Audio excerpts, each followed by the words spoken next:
Yes, hello guys, and welcome to another video today.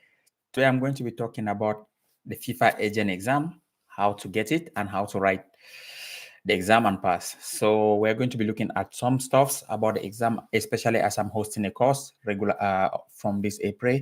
So the first thing I'll be looking at is the structural approach of the exam and what you have to do to be able to pass the exam. So it's very important that you know that this exam it's an exam that many people don't talk about it, but it's quite very difficult to pass. As for those who know, the percentage rate is very, very low for the exam.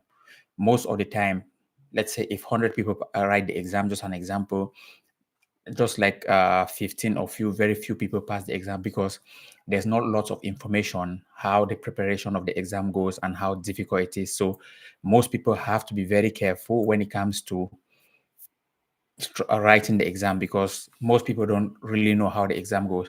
So what the exam really contains, that's the exam is mostly the exam comes from the study book material. Everything that you say is inside the FIFA study material, but because that book is very bulky and huge, to study 800 and something pages or 800 pages is very, very hard. So that's why most people always come up with structural approach on what has to be done concerning the exam. So the exam this year is written on in June 18. But the thing now is normally the exam is always written twice a year. Now the exam has FIFA has shifted the idea of writing the exam just once a year, and of course they made mention of this. So it has become very tough now, which means if you don't have an agent license this June, you have to wait another year again, and this is going to be very difficult. That's why I'll tell a lot of people that try to study to try to write the exam and pass, because most of the time the exam is, as I said, it's all written coming from the book. So you have to focus more. So this FIFA agent exam, what does it really covers? So I'll just give you a rundown for what it covers, and then I'll also let you really know what are the main important things that people look up to the exam. So you have the FIFA status, which is the first thing, the FIFA status. The FIFA status is more of like definitions, the organization, the people responsible for managing FIFA, the FIFA organization and all those kind of stuff. So it's mainly, that's where the FIFA status talks of definition and everything. So most of those things in the exam, few can come, but most topics don't come from there. That's, yeah, so the FIFA status. Then you go to also the FIFA disciplinary code, which is the next thing. The FIFA disciplinary code also, you have few questions coming from there also from the exam. So that's why you see most people always read those. Also you still have to read those parts because you can get few questions from there, very few. And then you have the FIFA code of ethics, same also. That is this one teaches you how the ethics, moral, how to behave, the ethics of the game, all those kind of things. It also talks about discipline there, how you can be punished, same like also the disciplinary code. So these chapters also you have to learn how it works. And then the next thing, you go now to the one of the most longest chapter of the FIFA exam, is the FIFA regulation, the status of transfer of player. We always call it the RSTP, but which is in short, but it's FIFA regulation on the status and the transfer of players. So this is about 150 pages, that you have to read regularly. That you have to read and understand it, because this part actually, because it involves transfer. If you had any regulation on the status transfer of players, so this part involves transfers. It involves a lot of things concerning a football agent selling player to football club. So this majority of the questions always come from this part. And I repeat, the name is FIFA regulation on the status of transfer of players. So, which is in short is called the RSTP. So most of the exam always come towards this part also. Majority, like 30% of the exam comes from this. So it's very important to focus on that very, very well, because if you don't know that, you have failed the exam. That already, if you don't know, you have already failed. Then you go to the next chapter, which is the FIFA, the procedure rules governing football transfer. Football tribunal. That's we always call it the football tribunal. So these also, they look at the law of the games and a lot of things that you have to look at also in the football tribunal. So you get few questions also from here. Then the next also chapter on the FIFA subject material, you have the FIFA clearing house. The FIFA clearing house is almost like guides you on how money is being taken, how the money and all those kind of things, how discipline. It's just general things and the FIFA clearing house, but morely how, if you have to talk of money, you have to deal with the FIFA clearing house, how the house is being cleared, arranged for transactions to happen, everything. You have few questions also from there. And then the next one, which is also the most important topic of this book, is the FIFA football agent regulation. The FIFA football agent regulation part is it has majority of the topic comes on this, which is you're an agent, and there's also a part on the study material called the FIFA agent regulation. So most of the things that happen as an agent, they are also written there. Let's take, for example, if you want to represent a player, most of those things you have to read that part. If how many years do you have to sign, for example, to with a player before representing him? We all know the answer is maximum 2 years. All these things you're going to find it from the FIFA agent regulation chapter.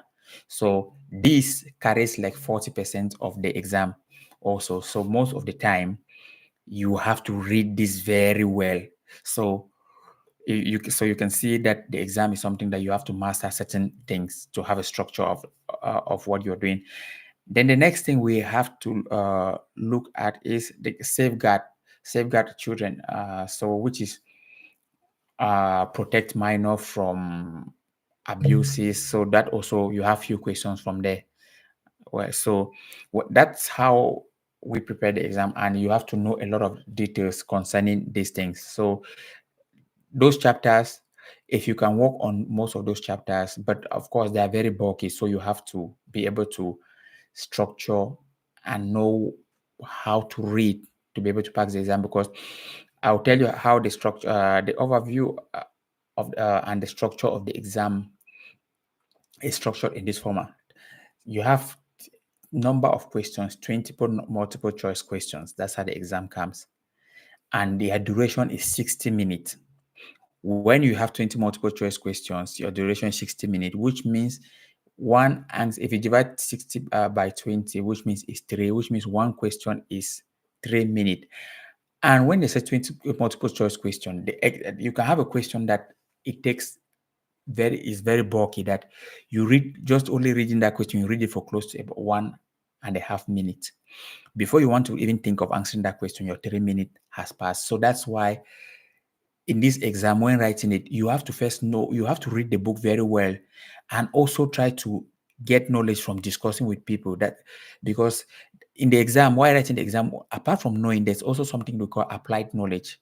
Let's take, for example, you have to also be able to discuss, be among people talking about and revising the questions. Let's take, for example, uh,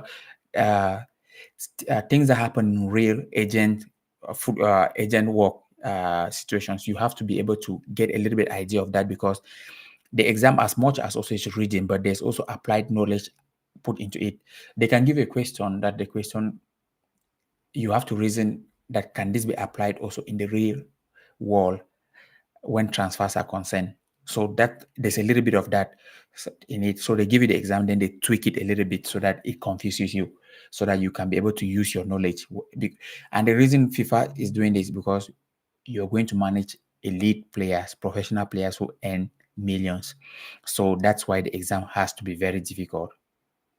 So it's something that a lot of people maybe complain that the exam is quite hard, but when you come to think of it, that is also a job that you are managing people's lives, because any mistake from you causes someone's life, someone's career. So as I said, number of questions, 20 multiple choice question, duration 60 minutes. And then the most difficult part of it is the pass rate. You have to have 75% to be able to pass the exam. And that 75%, as I always say, if you, let's give an example. If you have a question who has 4 answers, because most of the questions come with 4 answers, they might say they might say choose the right answers. It might be 2 right answers or 3 right answers. So let's say if you have a question, for example, that has 3 right answers, and then you have just 2 right answers.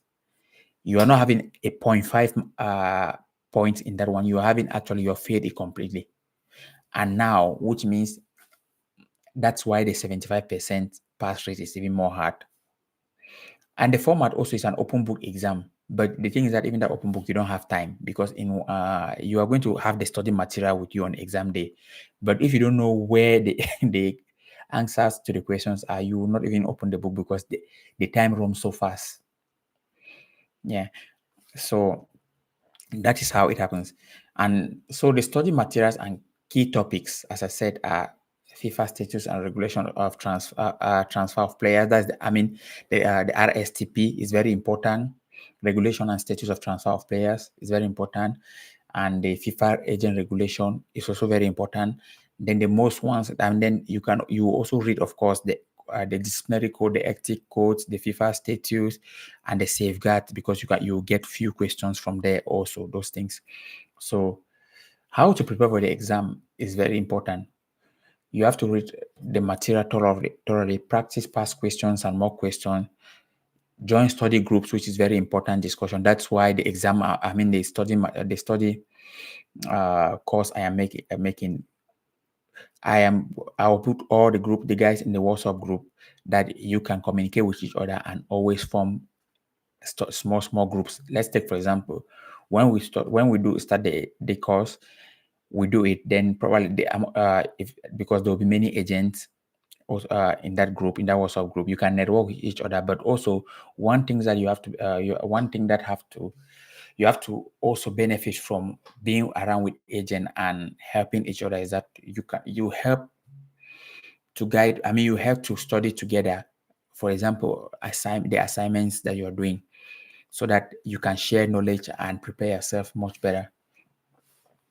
And lastly, also, when you're also communicating with each agent, when you are already working as agents, you already have the benefit of the benefit that are already someone also working in the market, that people can always communicate for a deal.